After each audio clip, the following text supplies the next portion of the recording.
Hello guys, how are you? I'm Hardeep Singh. Welcome back to your own YouTube channel. IELTS updates and recent exams. For more updates related to recent IELTS exam writing test topics, listening, reading, practice test, and speaking, you got guesswork. Please guys participate in everyday listening and reading practice test to achieve your desired band score in your actual IELTS exam. Please hit the like and subscribe button. Press the bell icon for the upcoming notifications. Don't forget like, subscribe and share my YouTube channel and my Facebook page, IELTS updates and recent exams. Part 1. You will hear a conversation between a man and a woman discussing the loss of a bag on board a plane. First, you have some time to look at questions 1 to 5.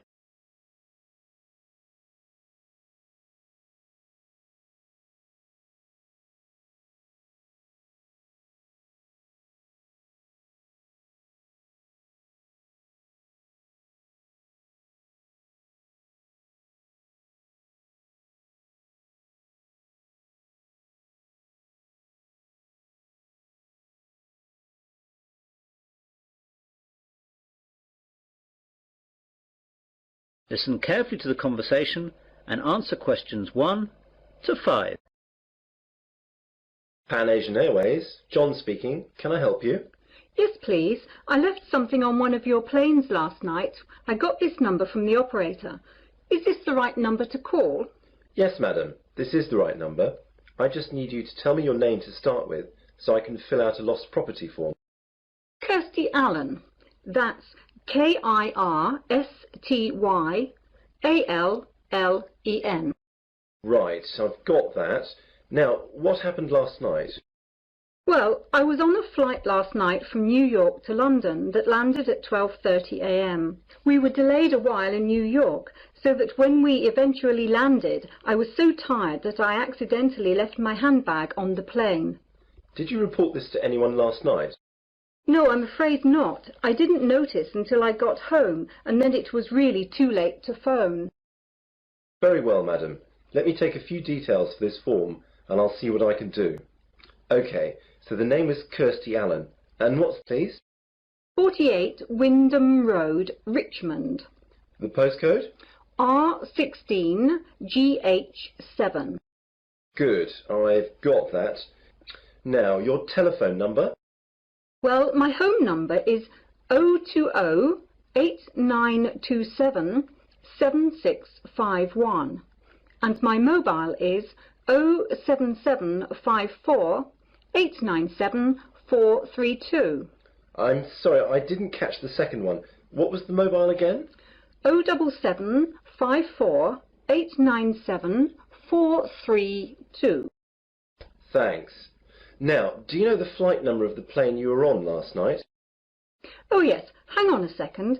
I've got my boarding pass stub right here.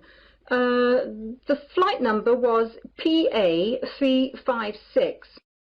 No, I'm sorry, PA365. That's it, 365. And does the boarding card stub say what seats you had? Oh yes, it was E6. And you said that it was New York to London Heathrow. Is that right? Yes, that's right. Before the conversation continues, you have some time to look at questions 6 to 10.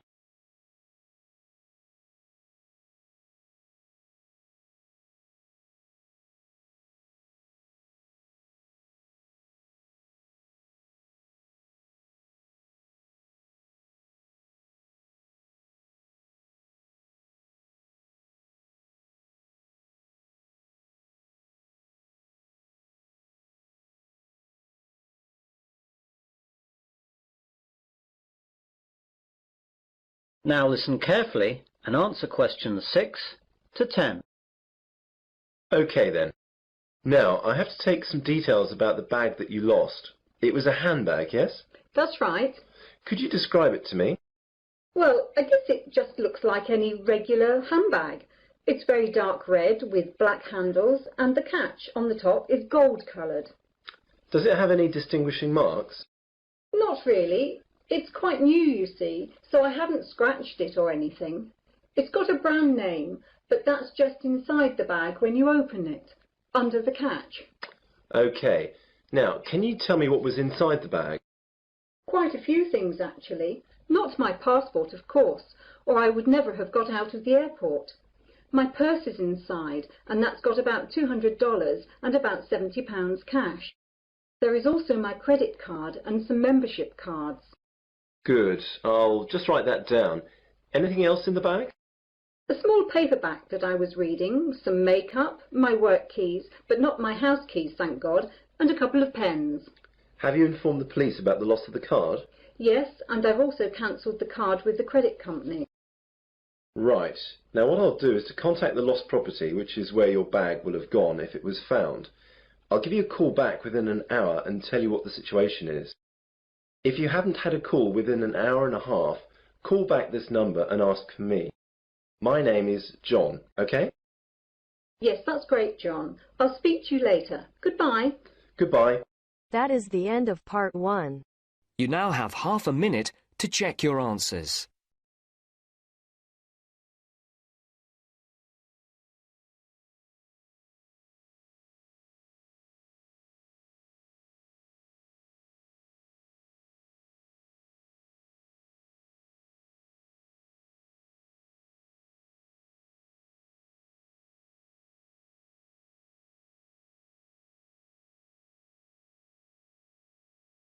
Now turns to part 2. You will hear a man giving a welcome speech to new students at the University of Westley. First, you have some time to look at questions 11 to 14.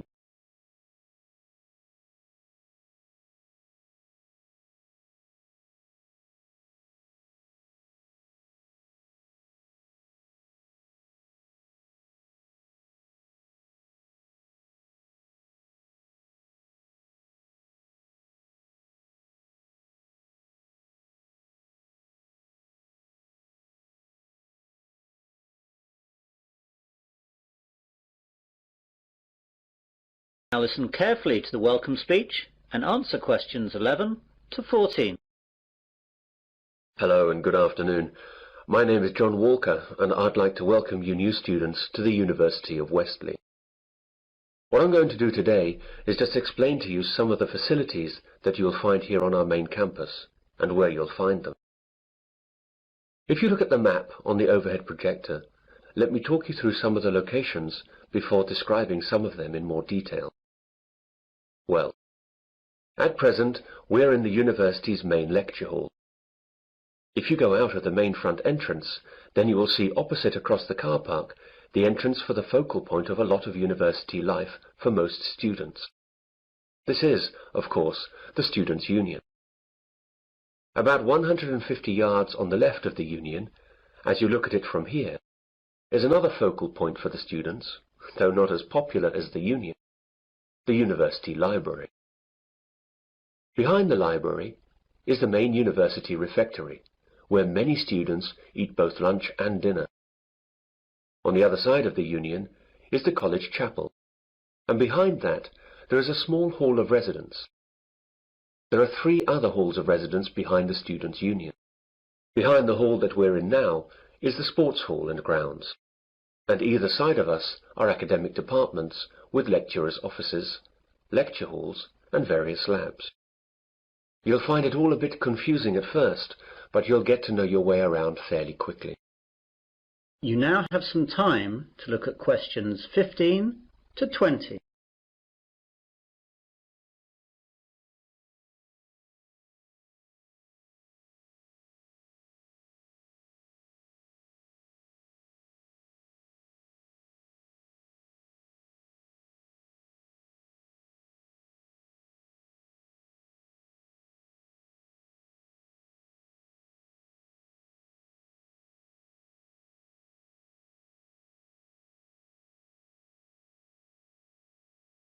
Now listen to the rest of the welcome speech and answer questions 15 to 20. I'd like now to talk about a few important places on the campus. All students must belong to the Students' Union if they wish to use any of its services. It's very cheap, and we certainly recommend that you join. The Union provides a bookshop covering all the course books at the university, plus lots of other titles for a range of interests. You can eat and drink at the Union. There is a Fat Phillips on the ground floor, serving a wide range of fast foods and drinks. Then there is the main Union bar up on the first floor. This is where the Union parties, dances and balls are held. And there's a pizza corner where cheap, large pizzas can be served up in a few minutes. Other areas that will be of interest to students are the welfare office, the travel office, and the club's office. The club's office will get you in touch with all the clubs that are part of the Students' Union. These clubs vary from football to drama to potholing to beer drinking. There really is something for everyone. The Union opens up at 8 a.m. every day and closes at 12 midnight, unless there are any functions going on later. I'd like to move on to the library now. This is where a lot of you will, I hope, be spending a lot of time over the next 3 or 4 years, working and doing research. Of course, this isn't as exciting as the social aspects of university life, but of course, it really is the main reason that you are all here. I therefore urge you to get over there as soon as you can, as you have to register, and then you can have a look around. During the first 2 weeks of the academic year, that is, now, there are tours every 2 hours aimed at familiarizing new students to all the services that the library offers. The library is open from 9 a.m. to 9 p.m., though it stays open later during final exams. As I said earlier, the refectory is behind the library. The refectory offers a range of cheap meals at lunchtimes and in the evenings. It's open from 12 noon to 3 p.m. for lunch, and from 6 p.m. to 8:30 p.m. for dinner. They try to offer a variety of food, from favourites to healthy options to ethnic foods, and there's always a choice for vegetarians and vegans.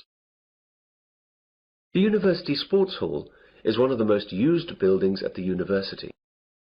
To use the hall or the grounds, you must be a member of the Athletic Union, which is part of the Students' Union. Again, this costs very little and will allow you to use all university sports facilities, represent university teams, and it fully insures you during your membership of the Athletic Union. This is really excellent value. For departments and academic facilities, there isn't enough time to go through all of them, but your respective departments should furnish you with maps and information that will satisfy your needs. For all services offered at the university, I recommend that you purchase a Discount Plus card. This card costs £50 and lasts for the academic year. It will then give you discounts on all services at the university. For instance, a £4 meal at the refectory would be reduced to £2.50. It will also give you free usage of the late-night minibus that the university runs to places off campus, which normally costs £1. You can see that it wouldn't take very long to make it worthwhile. The cards can be bought at the Students' Union. Well, that's what I have to say for the moment. Now, are there any questions? That is the end of part 2. You now have half a minute to check your answers.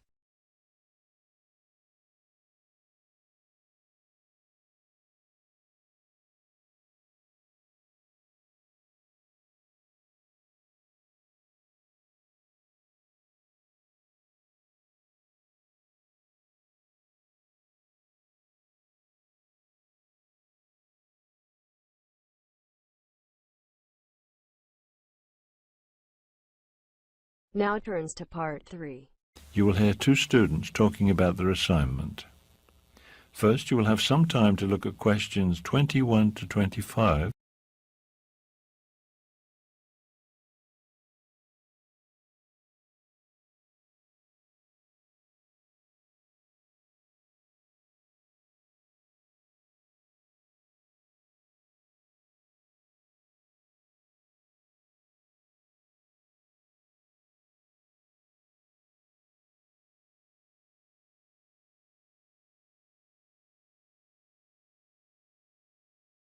Now listen carefully and answer questions 21 to 25.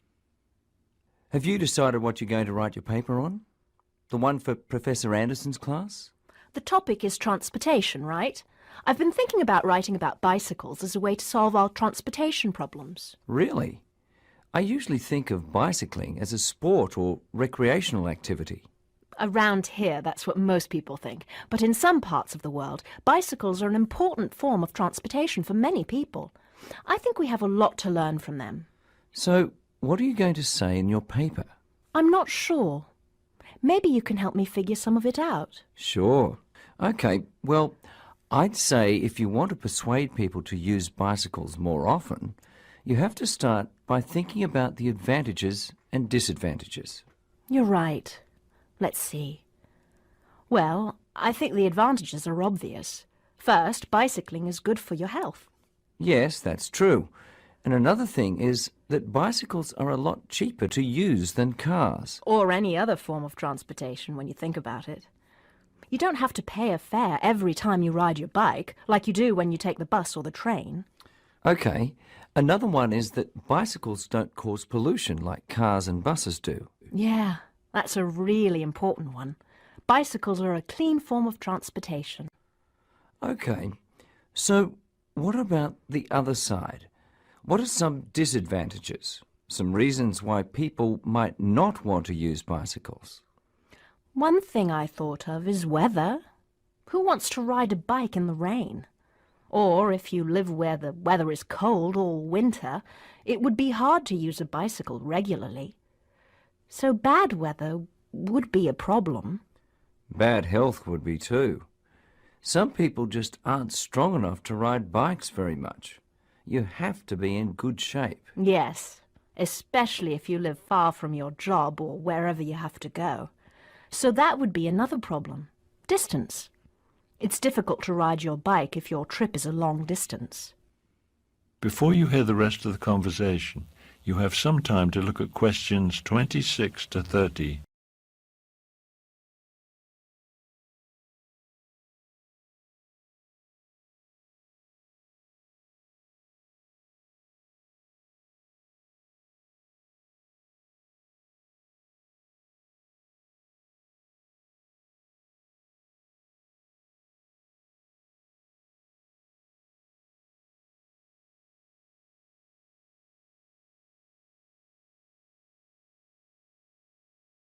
Now listen carefully and answer questions 26 to 30. Okay, so using a bike might not work for everyone, but for a lot of people it would. How can people be encouraged to use bikes for transportation? I think there's a lot cities can do. I think the biggest thing is making bicycle lanes on roads. It's really dangerous riding a bike where there's a lot of traffic, so special lanes just for bicycles would make things a lot safer. That's a great idea. Yeah, they already do that in some cities. And another thing is to make safe places for people to leave their bikes. I mean, like at subway stations. A lot of people ride to the subway station and then take the subway to work. They need a safe place to lock up their bikes all day so they don't get stolen. That seems important. Yes. And another thing I've read about is maps. Some cities provide bicycling maps that show all the good routes. They show people how easy it is to get around by bike. Okay, but what about equipment? Don't you need a lot of special stuff to ride a bicycle?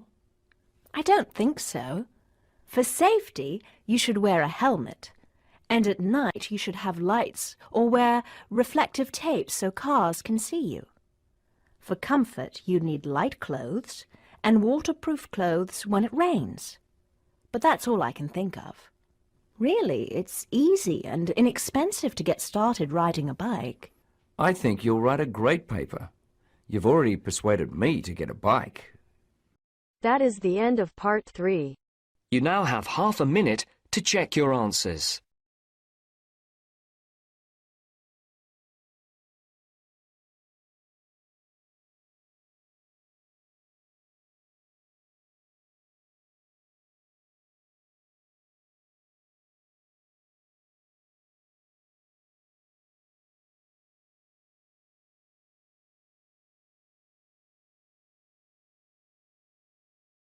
Now turns to part 4. You'll hear a professor explaining an assignment to the class. First, you have some time to look at questions 31 to 40.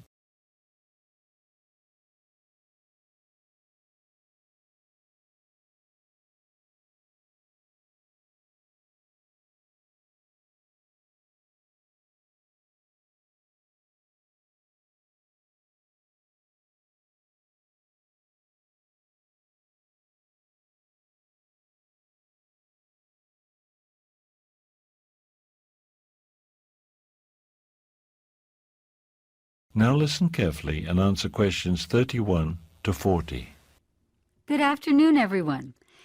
Today, we'll talk about the most important assignment you'll do in this class, which is write a research paper. I'll start by going over the process step by step so you'll know exactly what I expect of you. All right, let's begin at the beginning. The first step is to choose a topic. I have a list of suggested topics related to the content of this class, and I'd like you to look over it to find a topic that interests you. Then, since they are somewhat general, I'd like you to narrow your topic choice down to something more specific. You'll need to get my final approval on your topic before you begin your research. The next thing you'll do is gather information on your topic. There are 2 major places to go for that. At the library, you'll have reference books and other types of books available, as well as journals, magazines, and newspapers. Don't forget to look at atlases and other similar sources, too. They contain a lot of useful information. Then, of course, there is the Internet, where you'll find online journals and newspapers, as well as online encyclopedias and much more.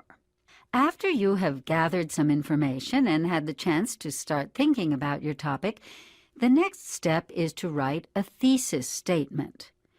This is a critical part of the process because the bulk of the paper will be about using your information to defend your thesis statement. I will be happy to help you with this and actually with any other part of your writing process if you need it. Now then, let's say you have your thesis statement and you have your information. How do you get started writing? It can seem overwhelming with all your ideas and notes floating around. Writing an outline will help you to start getting focused. Make sure your outline includes 3 important things. First, your introduction, where you state your thesis. Then the body, which is the bulk of the paper and where you make the arguments to support your thesis. And finally, the conclusion. Here you'll restate your thesis and summarize your arguments. So now that you have your outline, you can start organizing your notes. Organize them according to the outline.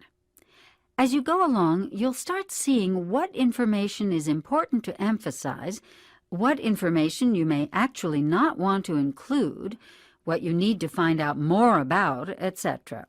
So organizing your notes helps you understand your information better and start to analyze it.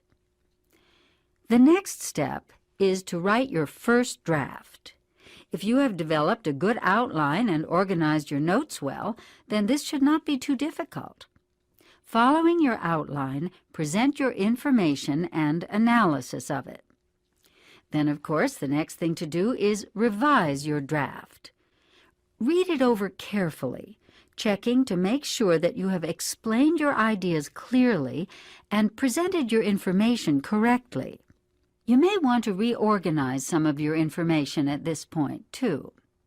Finally, you'll type your final draft on the computer. Make sure that you check it for punctuation and spelling errors before you hand it in. Okay, that's a general outline of how to go about writing a research paper. Now let's talk about the proper format for footnotes and bibliographic entries. That is the end of part 4. You now have half a minute to check your answers. So guys, don't forget like, subscribe and share my YouTube channel and my Facebook page. IELTS updates and recent exams. For more updates related to recent IELTS exam writing test topics, listening, reading, practice test, and speaking you cut guesswork. Please guys participate in everyday new IELTS listening and reading practice tests to achieve your desired band score in your actual IELTS exam. For more IELTS material, visit my official website www.ieltsupdatesandrecentexams.com. The link is given below in the description. If you need PDF files of latest IELTS material, then please join my Telegram channel. So guys, please write your score below the comment section. Again, thanks for listening. God bless you all guys. Stay tuned, stay safe.